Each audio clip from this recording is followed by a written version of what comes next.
to it, ladies and gentlemen. This is Breaking It Down with myself, Ken and Star. Super excited. My voice is now proper. I had an opportunity to celebrate myself to the bone. And I wasn't just celebrating because I usually celebrate for no reason. I was celebrating because the Box won the World Cup, man. Woohoo! I need a crowd in here. I need people to clap hands. My guests, clap hands. Clap hands for the Box, man. Yeah. Congratulations to the Box, man. It is indeed the greatest team in the world, man. There's absolutely no doubt about it. But like I usually say, man, this is not about the Box today. I've got a very important man in studio. I'm talking about a man who's traveled the world. I'm talking about a man who sang and played bass guitar. A man who was once considered the best bass player in Dubai. That time he's from South Africa. Imagine Dubai. We know why people go to Dubai, and I'm not gonna specify. We know why girls go to Dubai. And he didn't go to Dubai for those reasons. Ladies and gentlemen, boys and girls, welcome. This is TUXX, the bass player. That's Thank you. Thank you. I was just going to say my real name, but then you went to TUXX, so we leave that for later. Should I tell them your real name? Go ahead, brother. He goes by his Dompas, because you used to have a Dompas. He comes from that age. Dompas. Yeah. Kutlwano, Mr. Kutlwano MOTHOMME. Amen. I love how in love you are with your name. Yeah, and by the way, we're related. Just getting that out of the way. No. Don't expose me. You went to Dubai. I haven't been to Dubai. Now people will start saying, oh, so the family is like Dubai family. Yeah. Yeah. Good to be here, guys. Good to be here. Finally. You been, bro? How have you been? Man, before the rugby or after the rugby? Okay. Let's say before the rugby. Before the rugby. Getting back into the DJ kind of thing. It's been good. It's been there for me during COVID and post-COVID, since the live thing went down and we were all locked down. So somebody said, TUXX, I can't get you in singing because of the time frame and everything unless you DJ. And then my light went on and I started getting back into the decks again, and primarily that was my income.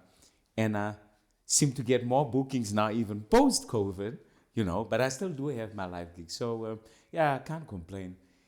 It's been good. It's been good.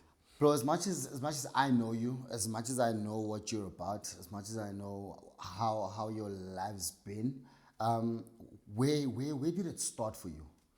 Tell me from the beginning until where you are right now. Okay. Who is TUXX? TUXX goes back to 1984 when I was in Sunday school. And that's how I actually met Dr. Victor Kojani. We were at NG Kerk, not United Reformed, and it was NG Kerk. And Victor and I were in Sunday school and we started singing together. And so you were in Sunday school with Dr. Victor? Yes. Isn't that weird? Not church, Sunday school, eh? So you and Dr. Victor used to sit next to each other and read Bible verses? Out singing one another, Well, trying to out-sing one another. Look, I consider that man a legend. When I see him, I do this. When you see him, you're like, away me, bruh. No, but he's a bit older than me, and, he's still like an idol to me, and I look up to him. And then he started going off professionally, and I was now left alone, but I still carried on singing, and the love just grew and stuff. In 1986, I went professional as a bass player and a little singer. And I went off to Johannesburg with a high school band called Face, earning 300 Rand a month, living in a furnished apartment. So it was really like the Joburg life, Here you're 16, 17, and you're living it up. And a couple of streets away, your idols, which was like CC Beat, were also performing. And that time it wasn't like, as you say, about the money. It was more like, I am doing what I love and everything, and still learning. And it just grew from there. I mean, I went to Durban 87 with another band, earning 1,000 Rand this time, living in a hotel. And after that, Port Elizabeth, Kimberley, and then I went to Johannesburg again now, starting to play with CC Beat called TUXX as a backing band for Yvonne Chaka Chaka. Wow. So here I am now playing with a guy who sort of showed me the ropes and inspired me in 1989, being Yvonne Chaka Chaka's backing band and traveling like throughout Africa.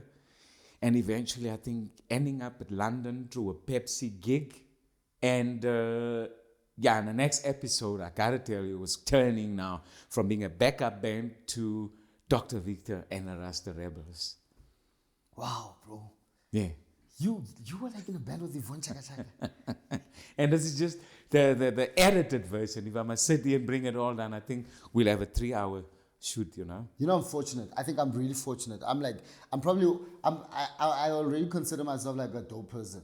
Last week I was chilling with someone who used to date, well, had a fling with Rebecca Malope, and you were in a band with. Oh my word. Okay. I don't chill with ordinary people, man. That's dope, bro. I think I need to do something that crazy so that when my kids speak about me, they must say, "Hey, this guy dated." Yeah. This You need to. Who wants to be normal? Right? Continue, bro. I want to know more. And then 1989, the company that we signed with, CSR Records, which is Chris Galakis, were doing those covers. I don't know if you guys remember. I know Buzzy's behind the scenes. You'll remember those covers that came out because people couldn't afford getting a 90 Rand CD of the original artist. Yeah. So these guys came up where they put all the hits back in the 90s. Remember, you had Twisted, you had Return of the Mac, and it was all covers done by different artists. Yeah. And Victor was now like the Eddie Grant go-to guy. And that's where Dr. Victor and the Rebels came about, doing the Hope Joanna, the Eddie Grant, and the whole blah, blah, blah, sings Rasta music. And then he covered Tambai and Hello Africa. And somewhere along the line, it was discussed, listen, people want, like, there's a demand for a band to do all of this here. Why don't you guys take this and go on the trip? And that's where Dr. Victor and the Rasta Rebels came about. So from the 91, 92, 93, 94, it was just doing that sort of gigs, you know. And inevitably, as it always happens, there was a bit of a split up, you know, money, egos, and all of that. Yeah. And I think me and you had that conversation discussion before, like what happened locally. We won't mention any names. And the band split up. And now I'm sitting with a problem. It's Dr. Victor this side and it's the Rasta Rebels this side. So Victor's like, are you going to be on my side or on that side? So it's like, jou kant, swart kant, groen kant, ons kant. Yeah. So we had this on-kant business already before the rugby. Actually. So, say, give me a day or two, let me decide. And our management is whispering in my ear, you got to understand, you go join Victor, you're just going to be Victor's bass player again. But here you have the opportunity to lead the band. And I'm like, so you want me to lead? He says, yeah, take charge. So I went and I apologized to the doctor and I said, look, the offer obviously. He said, no, by all means. Yeah. But it lasted 4 months. Because again of the egos. You see Rastas? Rastas. It lasted 4 months. Now that the glue is gone, look at the discipline. Now the glue is gone. The guy that had all the T's and T's now, people were starting to think, nah, the doctor's not here, so I'm going to be late. I'm going to start getting drunk. I'm going to do this. I'm going to drive the combi without a license. I'm going to be... And 4 months later, I thought, this is it. This is it. I went to management and I first spoke to Chris and I said, Chris, and I'm going to go back to that there. I was dealing with a very, very personal trauma and I couldn't handle that there, not dealing with it, and now dealing with a bunch of guys who everybody wants now, even upsizing me on stage, saying that this is a set list. Nobody says a word the minute we go on stage. Okay, I swear, no word lie. We go on stage, by the third song, somebody calls out a different song than on while the crowd is waiting. On stage, I'm like, dude, what are you doing? No, I think we should change. I'm like, everybody's waiting, could you not? No. And I just decided then, you know what, that is it. Now going back with the personal thing, in 91 I dated. We will get to that. Okay. For now, let's stick to Just the the career. music. Yes. Okay.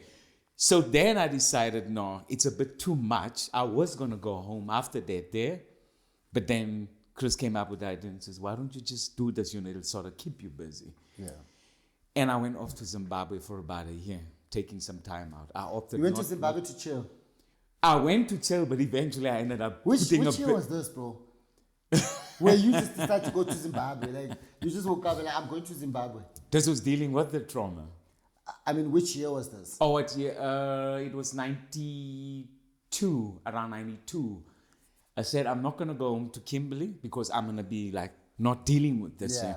I want to go where no one knows me. Well, good luck with that. So you had a lot of money, bro. Zimbabwe at the time, 1992.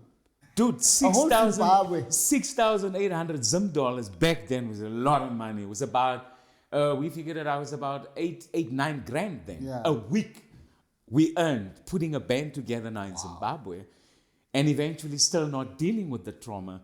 And before I could like open my eyes, it was like 12 months.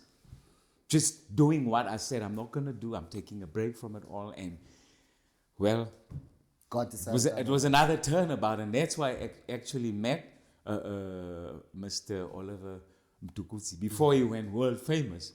I had the honor of meeting the old man. Wow. You know?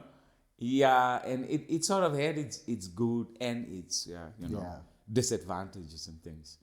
Bro, I was watching, and I didn't even know this, right? Yeah. So I stumbled across a concert. Yeah. Right? And I'm watching this concert. And it's these white dudes, because that's what I do in my off time, or should I call it my downtime rather. Yeah. I watch and listen to music that I don't play. I believe that's what it gives me a lot of inspiration, to write and to create music, You have to. Right? To. So now I'm watching this concert. These white boys are just going crazy on stage, right? Yeah. And they're traveling the world, and they keep on, and each and every show that they do, sold out. Like, say 7 days before the show, the shows are sold out, right?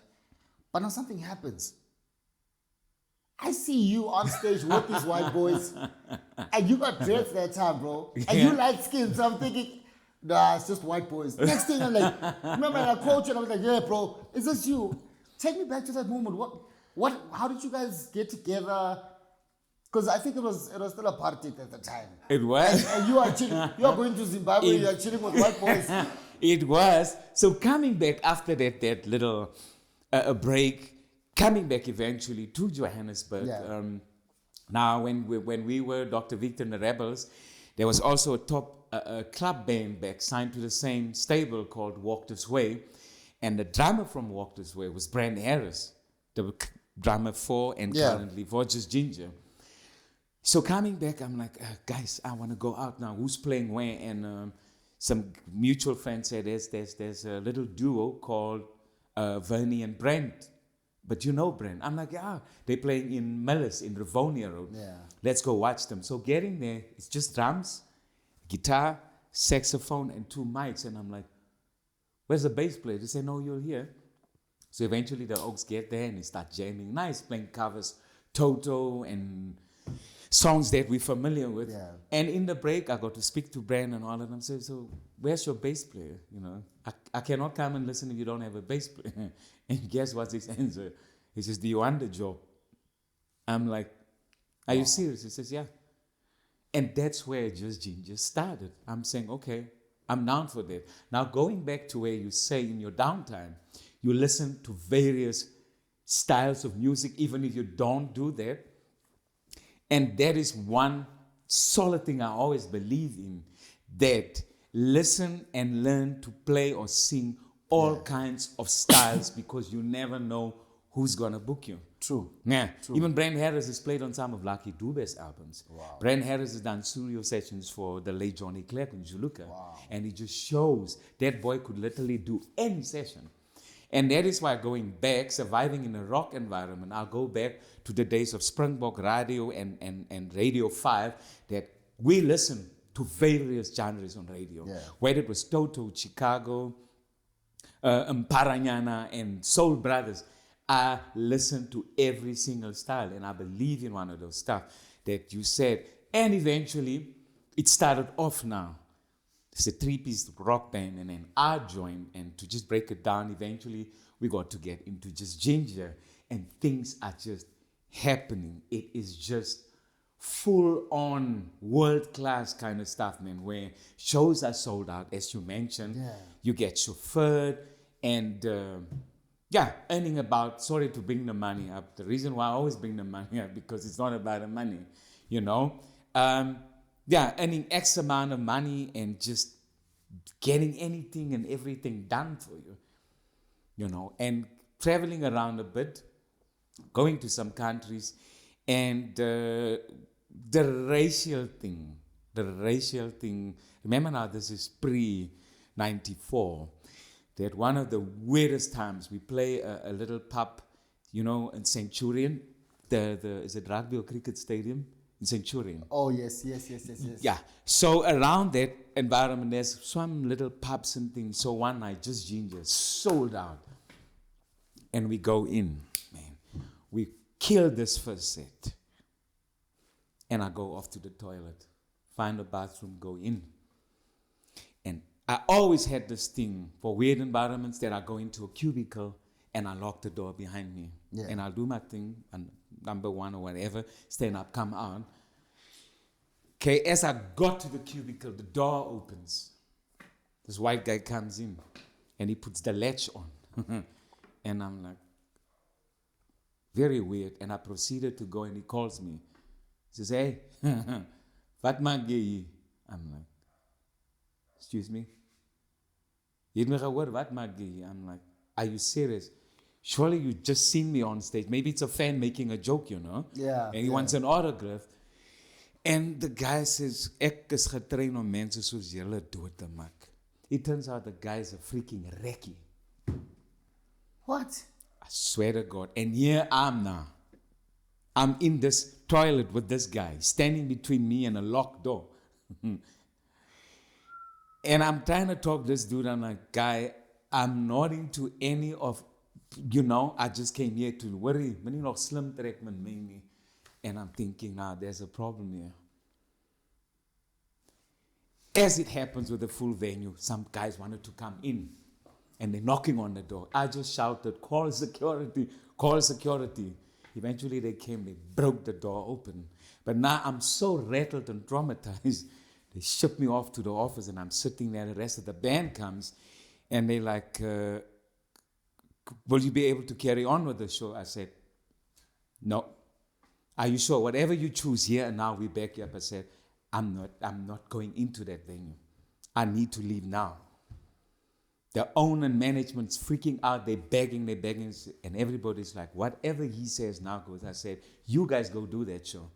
All I ask you is get the driver to take me home. We left the venue. Yo.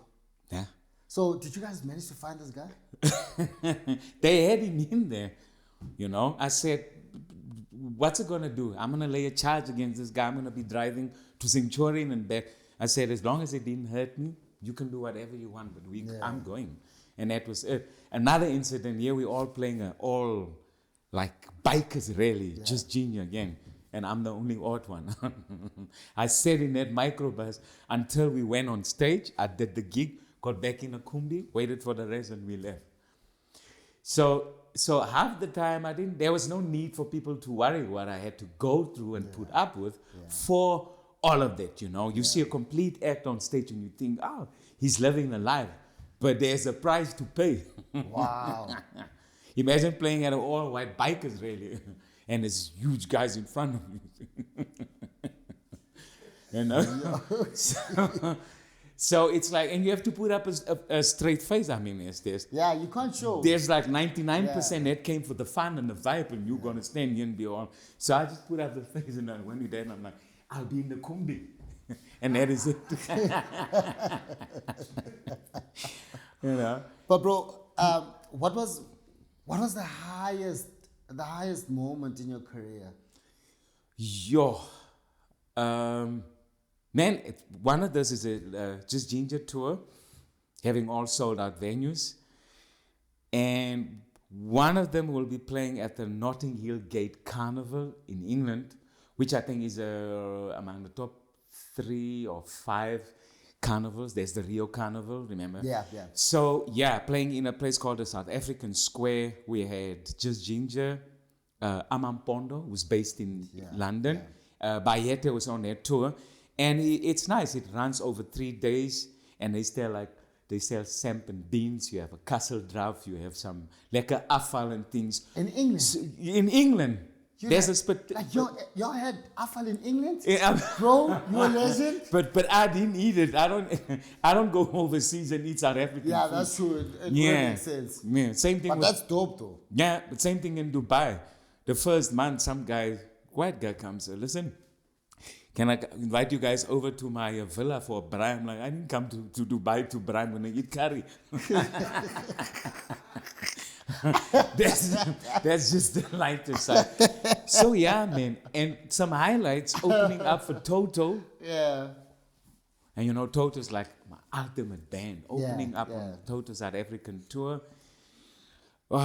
There's just so many to mention. But one, as a South African band, selling out Standard Bank Arena and a few local venues, that was ultimately no headliner, you headlining, and it's all sold out. You know, bro. You know, I think I've missed a lot of opportunities in life because I've always thought about my daughter because I had one child at the time. I think that was probably the peak of my career. Yeah, just me, like me. I only have one child. And I said at the time. No, I'm not that kind of. Okay, I'm sorry. At the time, I'm still coming with. Okay, well, at that time and still this time, I only had this one little sweetie. Right. So I had one child at the time, and every time I traveled a lot. There was a time where I used to travel with Tebe and Zino the Neckbreaker. Oh so, yeah, you were in it. Yeah. So every time I'd open up for him. Every shows that they would go to, I would always be the opening act, and sometime I would be like, I can't do this because I miss my daughter so much, and I would miss like big shows because I couldn't take it. I felt like at the time I was obsessed with my daughter. You know what I mean? So how was it for you touring that much, bro? And how did you make time for family? Yeah, at the age of 21, I was a bit depressed because I couldn't come home. You know, we had this whole big 21 turning thing. Yeah. And I asked Victor, but there was no way, because there was no sequences then. Could I come home for the 21? People are setting up. I couldn't. So hotel got me a bit of a complimentary champagne. I got very drunk that night, and then my daughter was conceived. Oh! Which champagne did you drink first? No, I drank the champagne first. What was the name of the champagne? It was Fifth Avenue Cold Duck. I don't know if you still find it. You must remember. I'm ancient now. Let's ask Busy. Do you still get Fifth Avenue? You don't. I don't even know. No, he won't know. I haven't seen He won't know. I'm exposing my age. Yeah, because old. Okay, so it's. Oh, because I thought you were gonna tell me of some Viv or some Moe. No, dude, that time it was Fifth Avenue and it was Rui. That was the one. Yeah, it was red. Wow. So if you get Fifth Avenue, you've reached a certain level. Now you're the main no. Yeah. So Shade and I have this on and off relationship because of the lies the mother fed her and things and everything, you know. So, but now we all cool, we good. But back then, I don't think you will be cool after this show. No, I told her the truth. I told her the truth, you know. So, and that is why I decided this is it. I'm not going to go the usual, they got kids in every little city, wherever they go and everything. And from there on, I was very protective. And very just make sure you're okay and everything, you know, when it gets to that part of things. And, So I only have this one child, Shade Andrea Governor. Yeah, I wish I had a little boy, man. Right? No. She needs a brother. But okay, that's another show for another time. So you were traveling with this rock band, and you guys are making waves. Um, there's a lot of exhaustion that takes place, bro. Fortunately I've been exposed to all these crazy things, right? Yeah, and you so know. you can't really tell me about things that I don't know. You know, I've seen the craziest things. I've seen someone getting shot like literally in front of me in Joburg. You know, I've seen all these weird things. You know, and one of the things that I've seen that kind of turned me off from the industry was exhaustion. Exhaustion, you know. Sometimes you get tired, and there's this birdie that always just whispers in your ear, like, you know what, yo, these niggas are doing a couple of lines there. So why don't you just to get your body? I always say it in Afrikaans. I think you know. Yeah. And fortunately for me, I've never really. I think when I'm sober, I'm already high. So imagine if I'm gonna get high, I'm gonna be. Have you ever encountered anything like that though? Yeah, before this whole trauma thing happens, we were just like getting off and high on the music. I mean, it's adrenaline charge.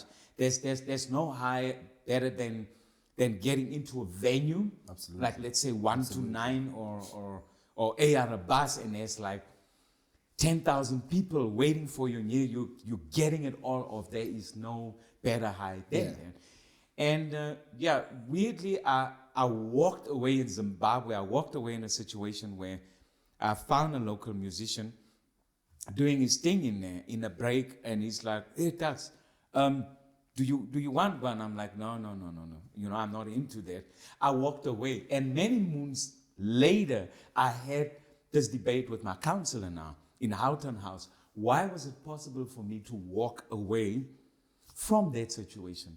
And then months later, in the middle of Hillbrow, where it was in that time of the Kwaito Oaks happening, it was at Club Frontier, and same situation, office full of musicians, partying, sitting, and I came in at that time like, no, just have there, you can see you tired, coming from a ginger gig. Yeah.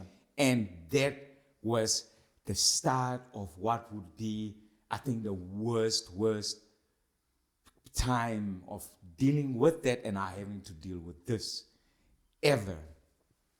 Bro, we're still chilling with TUXX, one of the greatest musicians right here in South Africa. I feel like he's not celebrated enough, but we'll be right back. Just quickly gonna be Vert Lane, and I'm not talking about lines. We'll be right back after the break. See you guys.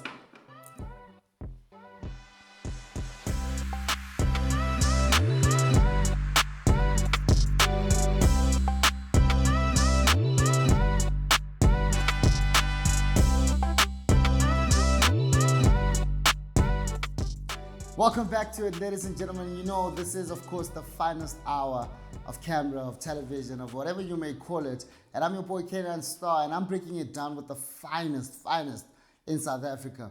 This is TUXX, the finest bass player. Yeah. Bro, so we've been chatting it up. And just before the ad break, we spoke about exhaustion. We spoke about how you decided to start using, right? Yeah. So are you going to continue? Yeah, let me tell you. So you were at a particular club somewhere in Hillbrow, and office full of artists, and someone said, yo, take a young line. Yeah, and that time, the Kwaito was setting the charts ablaze, man. And there's this main spot where all the artists were playing. And that time was no live bands. Remember, the backtrack story was just coming in. And like 90% of the industry was hanging out backstage, and things were happening, man. So I came from a ginger gig one night, very tired and everything. And obviously you have a gig, so it was like a little stopover. And I walk into the situation where like half these guys were like busy with this, and I walked in again. And guys like, no, you can come in. I'm like, no, man, you know, that's not my line. No, just just try it out. I'm like, nah, I think I'll pass. I'll I wait. like how you said it's not my line. Yeah. And you took a line. Yeah, and that's a pun, yes? Yeah. It says, no, that's not. No, come, just get a little bit. And, well, gave into that. And, man, what a trip. What a trip. So, fast forwarding. So now, I'm sitting now the next day and I'm analyzing this. What is this? What have I done? So now the whole rock sort of thing, which later on wasn't really about the rock sort of way of doing things. It became like, in general, in all kinds of areas, whether it was kwaito, today it's house, it's piano, there's always this thing that you saw it like you say, and I just need a little pick upper, a rechtmaker, and all of that there. So now, it started to make sense that there's, the rock culture, so this is what the guys do. And you now starting using just before the gig to pick yourself up. Yeah. And I gotta make 3 more gigs and I'm tired, and so slowly you get into that culture. And many years later, look, it lasted 2 years. With the rock, I realized I'm gonna die. It was not getting such a way of doing things there.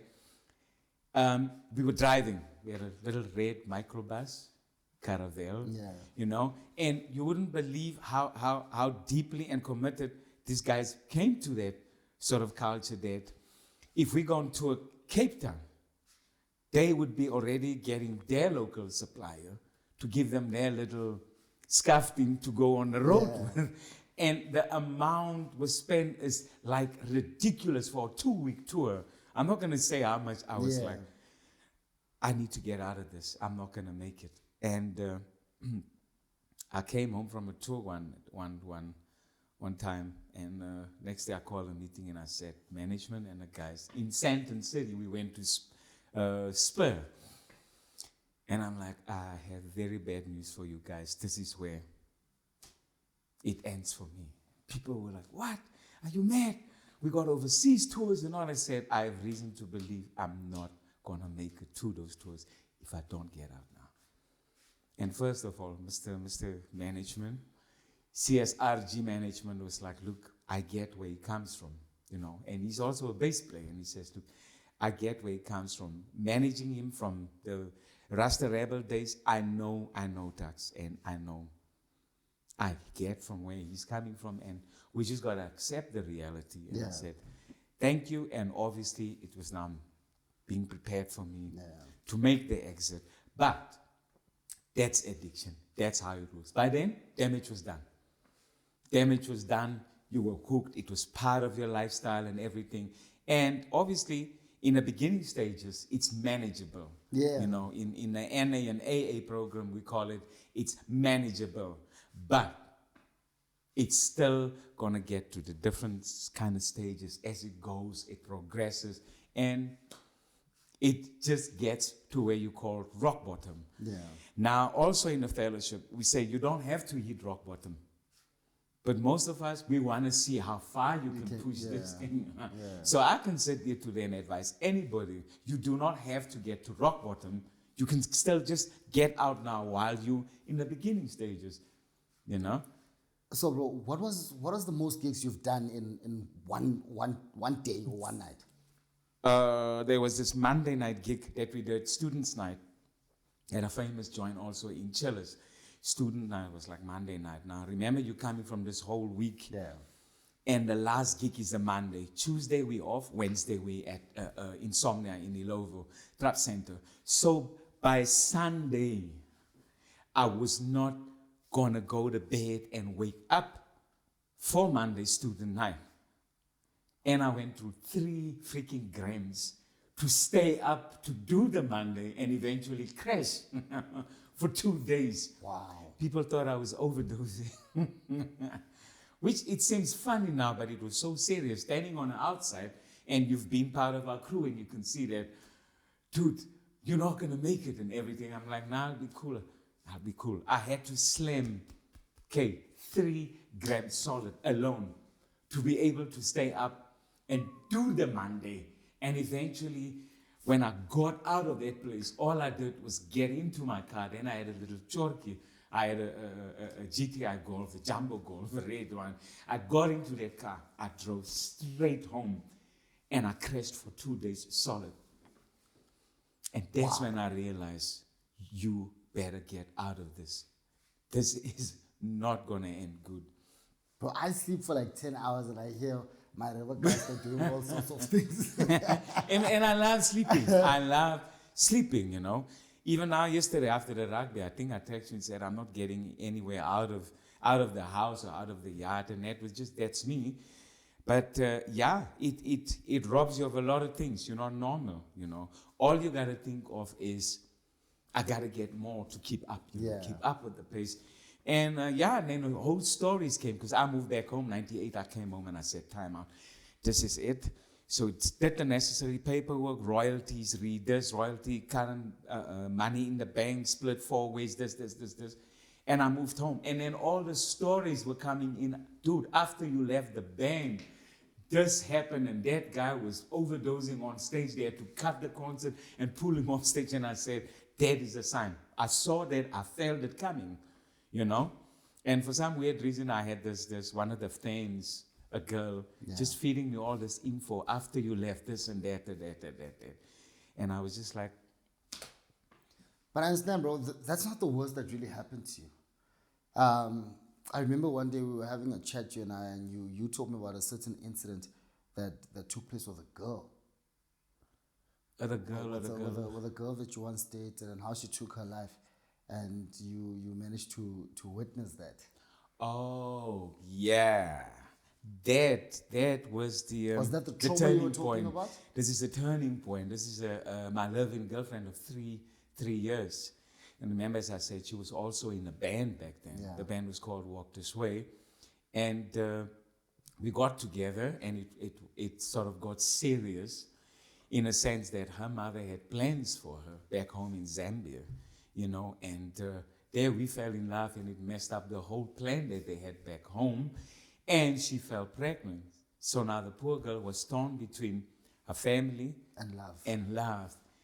And they ended up disowning her, which put more pressure on her, you know, saying that, please, are you sure that you're not going to leave me in everything, because now my family's disowned me. So it was quite hectic for her. Yeah, she's in Johannesburg, and she's solely depending on me, not ending things, because she had no one. But then 6 months later, the mother and the family traveled up to Johannesburg, and they made up and things, but then she was pregnant already. And we discussed, everything was fine. They made peace with the fact that we're serious and everything. But that one Thursday night, I don't know what went wrong, what happened. I went to bed at around 6, because I came from the doctor from Eldos. I had bronchitis, and my band was off that night. And I parked the Kombi outside, thinking that you're going to wake me up and you're ready, and I'll take you to your gig and I'll come back. That was the agreement. And she had this new or 2 songs that we were going to do, and she was going to now listen to the songs. And that is the picture that I went to bed with. Like, she's busy there. Okay, cool. I'm going to go lie down. The next thing, the phone rings, and it's dark. TV's off. I never switch my TV off. TV's off. Light is off. God, I've switched the light on. My door's closed. I don't close bedroom doors. I mean, it's just me and Tracy. We don't have keys in locks. Anyhow, I pick up the phone. I answer the phone. It's Pam, the other singer. Oh, we came there. We saw the Kombi parked outside, and we hooted. We called you guys. Nobody answered. Please tell Tracy. Is Tracy there? I said, I'm not sure. I'm all in darkness. I thought you guys picked her up. No.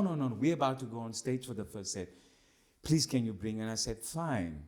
Put the phone down, and I'm thinking, it's very weird. I go to the front. Here's both our keys lying. What's going on here? Go to my second room. It's closed, and I'm knocking. I'm getting irritable. I'm knocking. Eventually, I kicked the door down, and she hung herself with a necktie. And in that instant, everything changed, man. I'm sitting with the 911 EMS on the phone, and they directing me, do this, EMS is coming, had to go out, open the gate, they come in, and they try to revive her, and that was it. And there was no suicide note. So the interrogation and everything was just like being, no, but we don't understand what happened and all of this and that and that and that. The mother wanted to charge me with homicide. So I said to the investigating officer, look, do what you need to. You know, there's no foul play. Do what you need to, you're going to charge me. And management was like, nah, they're not going to charge you. There's no evidence and all that. I said, no, let him charge, let him do his work. Eventually said, look, there's nothing I can do. This is ending. But then it was just the turn of not only personally, but in my career as well, that I wanted to put music on a back burner for a while and I'll deal with this trauma, you know. So at the time that this thing is happening, are you already using? No. This is while I was with the other part of Rasta Rebels when we just split. Yeah, I was seeing Tracy. So this is way before Just Ginger. This is probably about a year or two before that incident. So would you say that incident kind of drove you to that point? Yeah. See, so I couldn't make head or tails of half the things I was going through. Hence, I was relying on my counselor now, the questions I had and all of that. And she now had to explain to me how it worked and said, you didn't deal with the trauma. Hence, I wanted to remember, go off somewhere, not do music and deal with it. But then I got sidetracked, starting a band in a foreign country. And she said, look, it was all inevitable that you're going to have to sit and deal with it. You know, but I still didn't deal with it. Yeah, I was sitting and I'm with just Ginger and I'm still having this dark cloud and it's still just, wherever I go, it's hovering around me, you know? So if Tracy was here, what would you say to her? I would just don't know what happened, you know? Have you ever dreamed of her? After we sat and we discussed and everything, and all I said was, whatever you decide, I support you and I will be with you. Have you ever dreamed of her? Not anymore. Not anymore. Have you ever dreamed of her? Dreamt. Yes, I have. Yes. And what was the dream? Say 2 months after that, we had a gig in Cape Town. And I had this very, very weird, I can't say weird, it just very different that I wasn't drunk. I hardly drank after that, you know, and running the band and things, I had to keep a sober mind. So we played at the Galaxy, and the apartments is just across the parking. I left the band, and I went, and I was just literally getting into bed, okay, and then it felt like this whole bed was like sort of mobile now, and I'm in a trance, half awake, but I'm not awake and I'm not sleeping. What's going on here? And I can't move, and I just got transported to this very huge, I won't say it's a temple because I could see some rock, you know, like a very big dome kind of thing. And as the bed came at the back of this crowd facing forward, and there's some guy, some entity that everybody's facing forward, but I can't make out. And then I see Tracy wearing all white with an elderly person coming in. And I'm trying to get her attention and I'm screaming, Tracy, are you okay, Tracy? And she's not. And I noticed on her face, she had a very bad accident where when the car rolled, the engine part came to land on top of her and the wheels being blown out, the hot oil dripped onto her face. And she had this huge scar, the hot oil, of which we played a benefit concert for her to have plastic surgery. The first thing I noticed is that scar is gone. And then this old lady turned to me and gave me this sort of reassurance or sign, but no words, nothing verbal, that she's okay. And I wanted to try and get off the bed, and I couldn't. And I just went back into that room where I was, and I got up and I was like, what on earth? I never said any word to anybody about this. I gave you a little bit of a breakdown, I think, sometime. Yeah. Yeah. I never said not to my family, not to Victor. No, but because I thought people was going to say, like, maybe the trauma or anything, but I'm like, but I know what I saw. Yeah. I know what, I can't make sense of it. But maybe that was a way of saying that you need to let go. But I still would not let, I still would not let go. Bro, You know? I want you to look into the camera, right? And just speak to our artists. Because I think we confuse fun with addiction. Yeah. I think we assume that we're having fun, not realizing that we're actually slowly but surely driving ourselves to rock bottom, as you mentioned it. You know, it's fun having to gig, it's fun having to turn up, but as soon as everything stops, when the booking stops, when the money stops coming in, you start realizing, I can't let go of this thing. I want you to look into that camera and speak to artists. I want you to tell them what to do, know when to stop. For those who are already in the situation. Yeah. Yeah. Yeah. Look, I know it's not as easy as I'm going to make it sound or anything, but having gone through this so many times and hitting rock bottom, it's very easy. You do not have to stop if you don't start. So rather don't start. Don't. If anybody out there, not mentioning names, tell you that, no, dude, they can't handle it, you know, we know how to handle it, it's going to handle you eventually. So rather, just don't start. Don't give in. And most of the time, do what I do these days. If I could walk into a situation, I would simply just turn and walk away. Do not listen, do not negotiate, do not get involved in the subject. Just turn and say, catch you guys later, and then you walk out. But if you are caught up and you've started in there already, you still have a choice. You still have a chance where you can say, you know what, this is it. You do not have to hit rock bottom.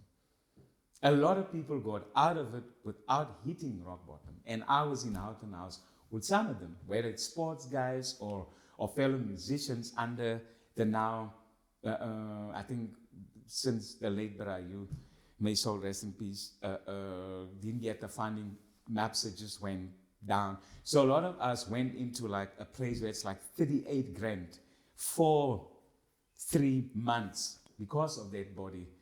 And they didn't hit rock bottom. They went in there with healthy accounts, but they could arrest. We call it arrest. You arrest it, take charge of it, and you control it, and you come out, you know? So anything fun in there, it's not fun. And a person telling you that, nah, we're just doing it for fun. It's not fun. You cannot control it. You can't. Coming from me. As you heard it, ladies and gentlemen, boys and girls, so if you are testing this thing, if it's time to go out, I think the time is now, right? Bro, I think you're an inspiration, and Thank you. And I want to give you your flowers while you're still alive, because we make the mistake of giving people flowers, or buying rather people flowers when they are no more. You know, I just want to say I see you, and I've seen your work. I've without you telling me, I Google a lot. So, you know, I just want to say, man, from my side, we appreciate you. We appreciate you musically also. Thank you. Because you've set trends without even realizing, you know? Yeah. And I think whatever you went through had to happen for you to have your story. And good luck with everything that you decide to do in life. I pray that God blesses you. I pray that if you still want to continue and go up, hit other pinnacles, I pray that it happens. I always say, I believe that I'm an angel walking on earth, and if whatever word I set out will come to pass, you know. So good luck with everything, bro. But this is not the end of the show. No. Yeah. Tell me quickly, how did you get out though?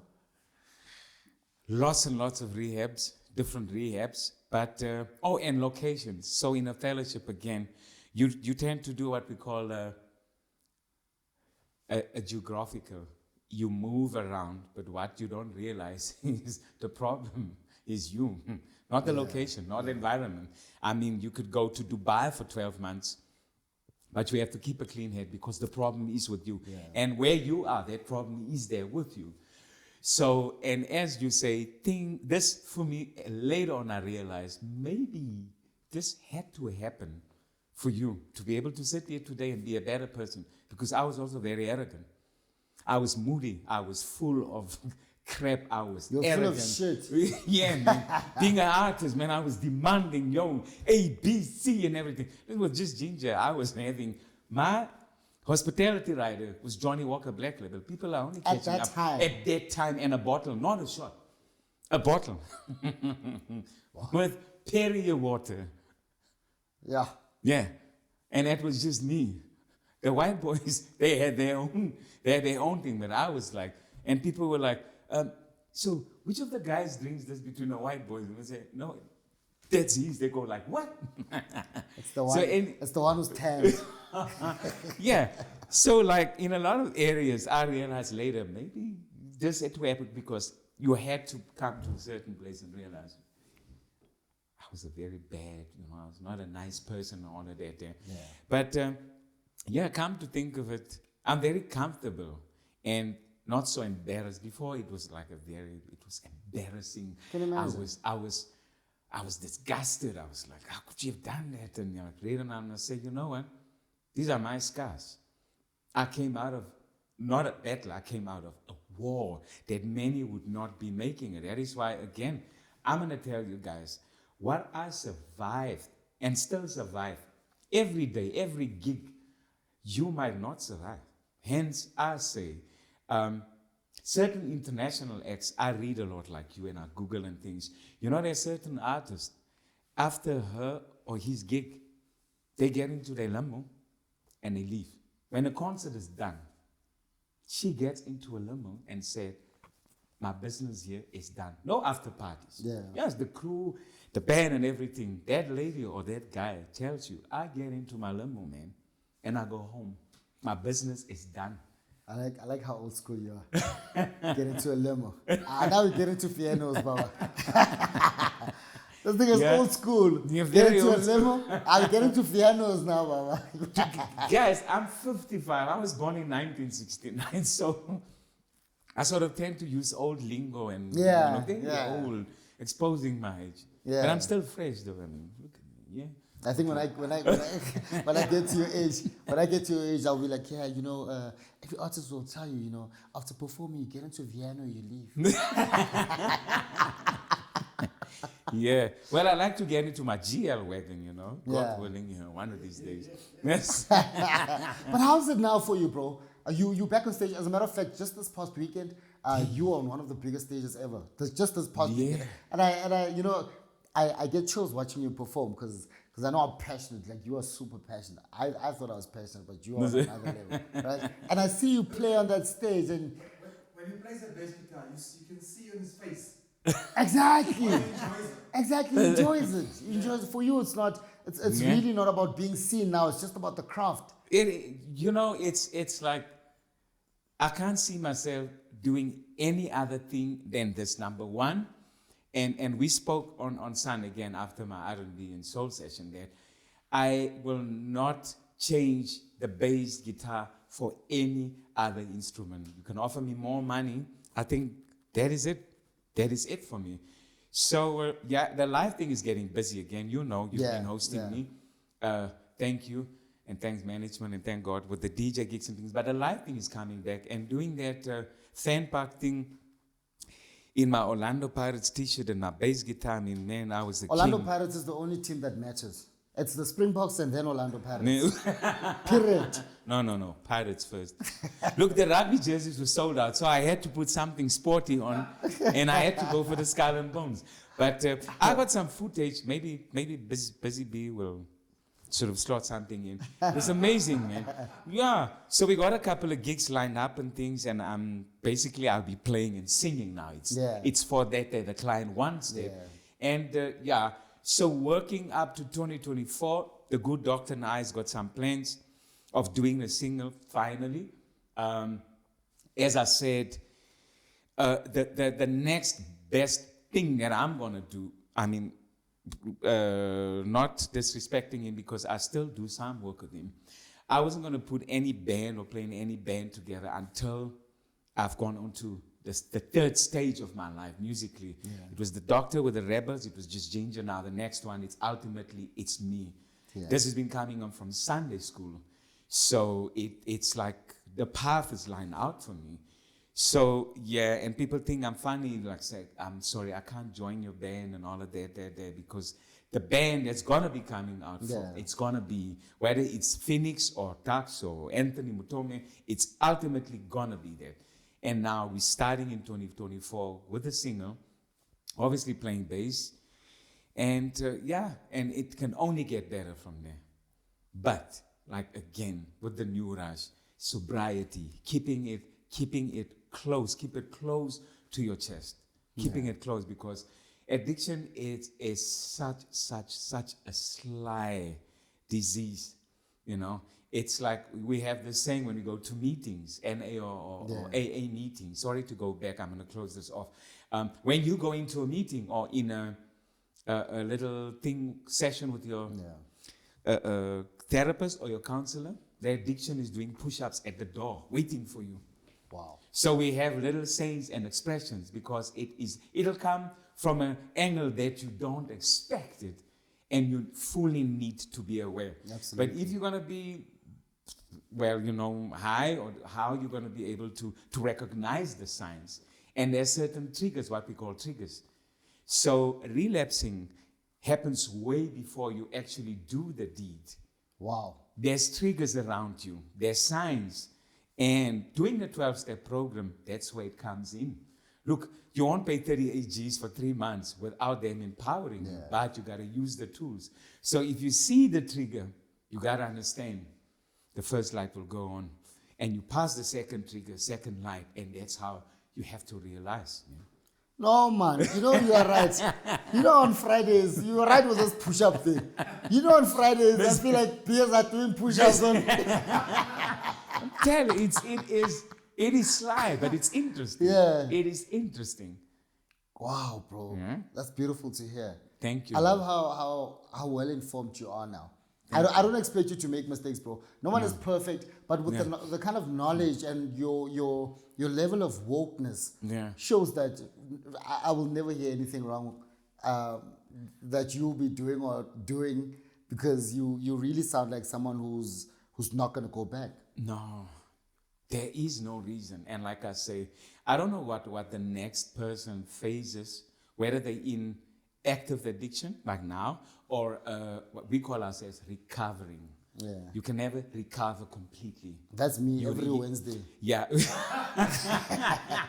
You know, so having a 12-step program, having a sponsor, having Busy Bee's number, Queen Bee, and your number to call if you struggle. Guys, I'm here by I'm not going to call famous play kiki man, ek struggle biki. Where you? Busy says, me bra, ek kan nie loop nie. Take a taxi, come sit by me on, let's drink coffee. Yeah. That's where sponsor comes in. Yeah. People think that I also use the thing in a fellowship, a sponsor is iemand wat zaak het. No. A sponsor is somebody you lean on. His or her phone is on 24 hours, especially when you're new and fresh out of rehab. You need to put those things in place. Yeah. You have to go to meetings. You have to have a sponsor. You're struggling, Kay will say, almost meet up at the mall for coffee, Kay's my sponsor. We sit, and I believe in this lesson I was taught that no feeling lasts longer than 30 minutes. Oh. I was like, what? You say, no. You will crave, you would want to use, you would want this, but work it out, no feeling lasts longer than 30 minutes. I was in awe. I say, man, die land is geen goede wat ons nie ken nie. Hoor hierso. You know?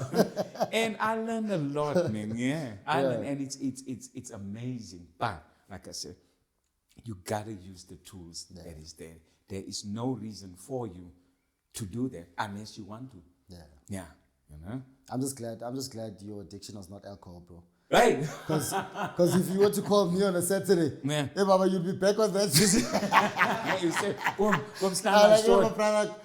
Wrong number, because I'm busy, right? Nee, maar nu hadden we kom. Je staat short, laat ons gaan.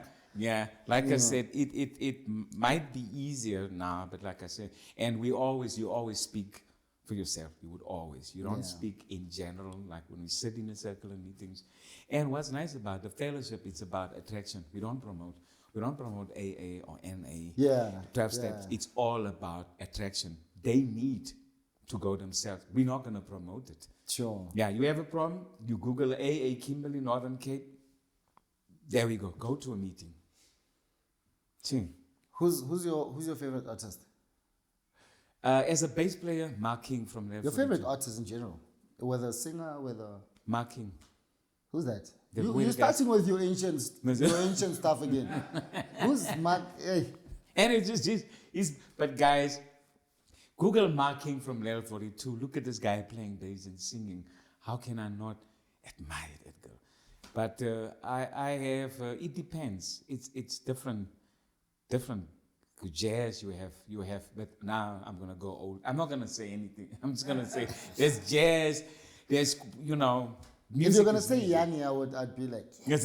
I was hoping you'd say Yanni. Like, Okay. my dad has the DVD. Yeah, well, it's very difficult. It's extremely difficult. But I believe this new little girl is quite making waves now. Who's this? Is it, how do you pronounce her name? Taylor, Tyl. She's the new sensation. Busy Bee will help us out. Which one is that busy? You haven't Googled. Yeah, She's on the billboards, bro. yes, a song is called Water, Neddy. Yeah. Yes, this little girl is on it's not- 1.1 billion TikTok viewers. Busy Bee, am I right? It's not Tyler ICU. No, not. No, I don't know how to do that. The single is Water. Yeah. Dude, apparently TikTok, it's 1.1 billion. Wow. What does she do? I think it's this new millennium sort of hip hop R&B. Yeah, kind of. Yeah. Name is Tyler. Wow. That's it, yeah. Tyla. Tyler. Up Wow. top, she's kicking it. She's kicking it, She's from you know? Yeah. Yeah. Oh, nice. Nice. So, yeah, we have to adapt, man. We have to adapt. Absolutely. How's it? Is it easy for you to adapt to the entertainment scene now compared to back in the days, or is it roughly the same? I'd say the challenges are there. I mean, you would still come on a Sunday, it's R&B and soul, and then I play Rihanna, work, and you'll be shaking your head. Yeah, yeah, hey. And I'd be like, Hey. what are you doing? So I have to adjust and like, let me play some proper R&B. you know? Yeah. Yeah. Look, I'd say any era it's challenging. But like I told you earlier on, I'll go basically on a point. My foundation is being a musician. So I'd read the room, analyze it, and then take it from there. And if I need to adapt, and there's a difference between like adapting and conforming. I won't conform, Yes. I'll just adapt. Yes. It's the same as somebody Yes. being arrogant and confident. And so Yeah. on. There's a There's very a fine thin line, yeah, Yes. yeah. So adapting, I'll be like, oh, they want that route. Let's go that route, you know? And yeah, the challenges are there. No, that's dope, bro. That's dope. I'm gonna tap into a more lighter note Okay? because I'm a real G like that. Yes? We're going to have coffee. Look at him laugh. We're going to have coffee after the show. Yeah, Thank we're you. definitely gonna have coffee. Yes, sir. What day is it? Today is today. It's no, Tuesday. it makes sense. It makes sense. That's Wednesday. It's Wednesday today. No? No, it is. You guys are not going to do that to me. It's Tuesday. It's Wednesday. See? But anyway, bro. Yeah. Onto a more lighter note. I'm gonna ask you a question. You choose one. Okay, you're going to ask me? I'm gonna ask you a question. Then your answer has to be the choice. Oh, So it's basically A and B. okay. You choose which one. Oh, okay. So it's Yeah. So if I had to take you out to a restaurant, mochodu or caviar? Mukhodu. Mochodu. Yeah. Hey, you're not wasting time on that one. Dude, I'm from number 2. If there's a piano or an acoustic guitar, Piano. which one would you play? Piano.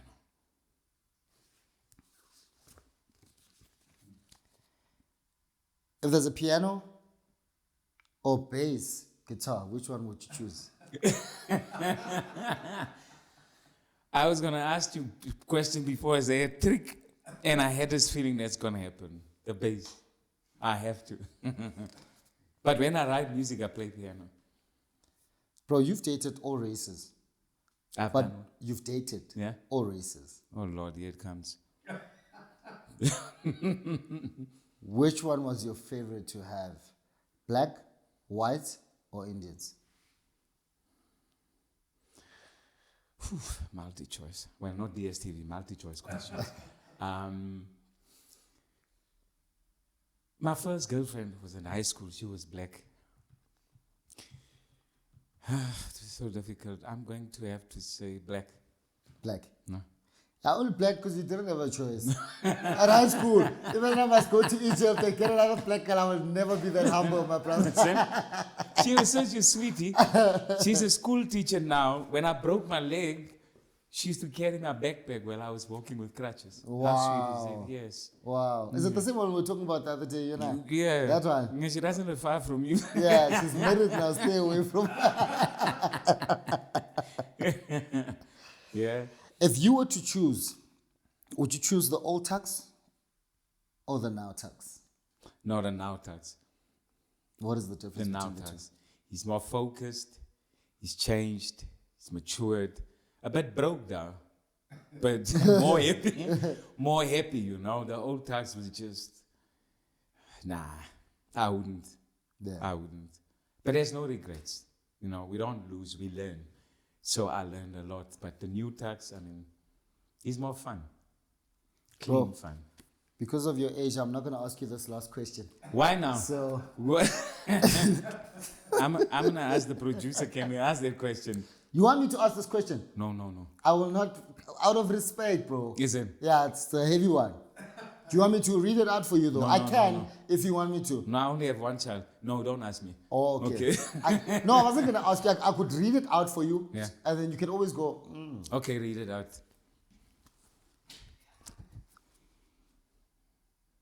what's your favorite sexual style?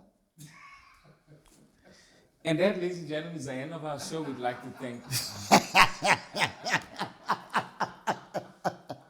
Ladies and gentlemen, this is TUXX, the bass player, man. Thank you so much for tuning in. I appreciate you guys. Thank you so much. Make sure that you spread the word, man. Tell your people to subscribe. And also, if you want to have yourself on the show, there's an email that you can just cut out quickly, and we'll see what we can do for you. Thank you so much. I go by the name of Kin and Star, the only star you'll come across in this century. I'm out of here.